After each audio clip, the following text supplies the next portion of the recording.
There's a little lady who has captured every heart, Amy Johnson, it's you. We have watched and waited since the day you made your start, Amy Johnson, it's true. Since the news that you are safe has come along, everyone in town is singing this love song. On behalf of His Majesty's Government, and to welcome you home on your return from Australia. Lord Thompson and the people of England, it is just wonderful of you all to turn out in such numbers to welcome me here. I feel I must apologise for keeping you waiting so long.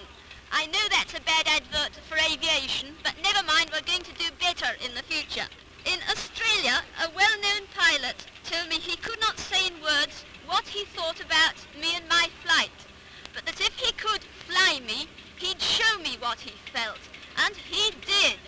He took me up and gave me such a thrilling time that he told me adequately what he thought about me. I feel exactly the same now with all of you.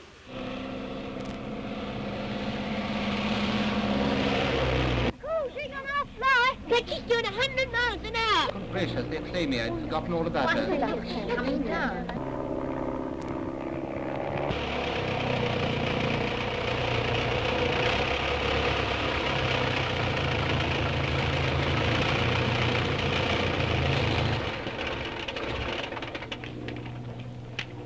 Hello.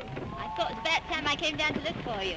No, I'm sorry, Amy, but I ran short of petrol and I sent him into the garage to get me some more. What did it feel like, flying all alone to Australia? Well, I think it was rather pleasant flying alone.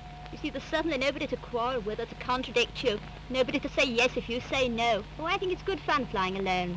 What did you think about all the time? Well, think about, you know, just the little odds and ends as to whether perhaps I'd get a hot cup of tea at the other end, or if there was going to be any dinner waiting for me. In fact, I wondered more than once whether I was going to reach the other end at all. I wish you'd take me out, Mr. Mollison. Oh, in your plane, I mean. I see. Well, I've run out of petrol. I wish you'd give me a ride, Amy. Oh, you're a pretty cool young man. Well, when I grow up, I'm going to be a great flyer. You might be glad one day to say that you gave me my first lesson. Oh, that's possibly true. All right, then, I will. What's your name? Richard Grenville. Come on, Dick. Come on. And that's right, climb up there, that's the stuff. Open the door. In you go. Now here's the strap which must go over your shoulder. And the other one. And fasten the pin. I say, will someone give me a swing? Yes, I will. Thanks awfully. Contact. You all right, Red? I say, Amy, do you mind if I tell the chaps at school it was a man I went up with? No, tell them anything you like, I don't mind. Off we go.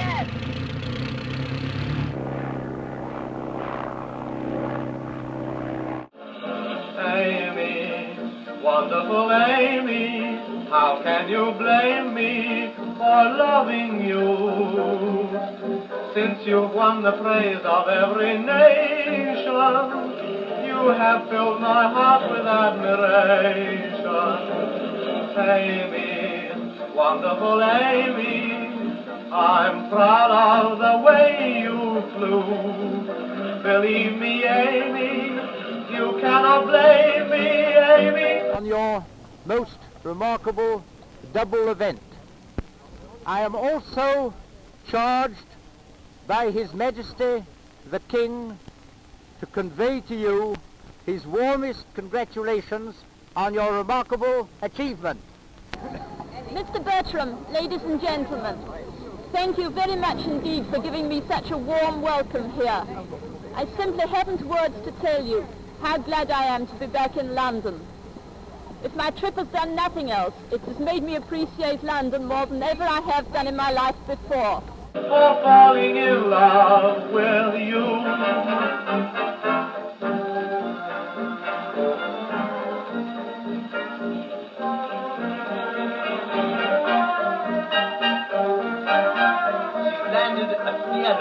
It was in 1930 that Amy Johnson electrified the world by her daring solo flight to Australia.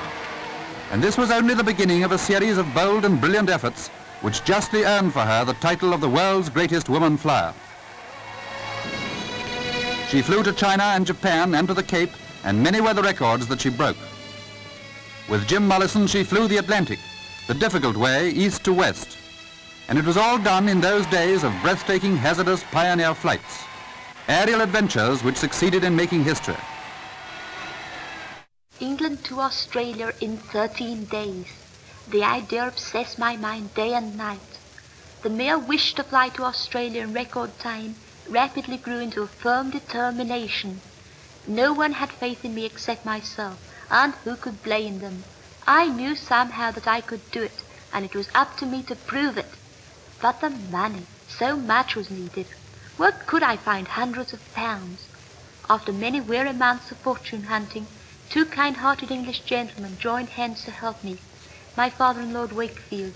Their faith in me can never be repaid. Now the rush begins. It's to be a race to the monsoons. Can I get through before they break? In my diary, May the 5th is ringed in red as the last day on which I can make a start. In breathless haste, I arrange my petrol and oil supplies, maps, tools, and kit. 10 days before I'm due to start, I haven't an aeroplane. Then I'm introduced to Jason, a very ordinary machine, but now a dear and valued friend. In an incredibly short time, he is prepared for his great task. Yet it is May the 5th before he stands waiting for me on the tarmac of Croydon Aerodrome. It is glorious to be off at last, alone and in peace, after the hurry and bustle of those last 3 weeks. Now I have time to think. Where am I bound for today? Vienna. Am I really to see this city of dreams? No, only the aerodrome. Never mind. Flying is my job this trip, not sightseeing. Jason is a dear. He's behaving splendidly. Look how he's weathering this terrible dust storm just outside Baghdad. I'm very frightened, really, but Jason isn't. The different lands flash by. Here we are in India. How proud my Jason was to reach here in 6 days. But alas, his pride was quickly dashed. The monsoons raced us after all. We were very disappointed, but it was no use sitting down to cry. Poor old Jason was so upset that he ran his nose right into a ditch in the wrong field when we were trying to find the race course at Rangoon. That was when we lost our chance of beating the record. It took 10 men and me 2 whole days and nights to put old Jason together again. We cheered up a wee bit when the 3-arched rainbow circled us in the Java Sea. But it wasn't till we actually sighted Australia that we were really happy. Then we just shouted for joy. How will Australia receive us? That's the only time we wondered. Now we know she has taken us to her heart, given us of her best. Such a welcome as will never be forgotten in history, and Jason and I love her so. You cannot blame me, Amy, for falling ill.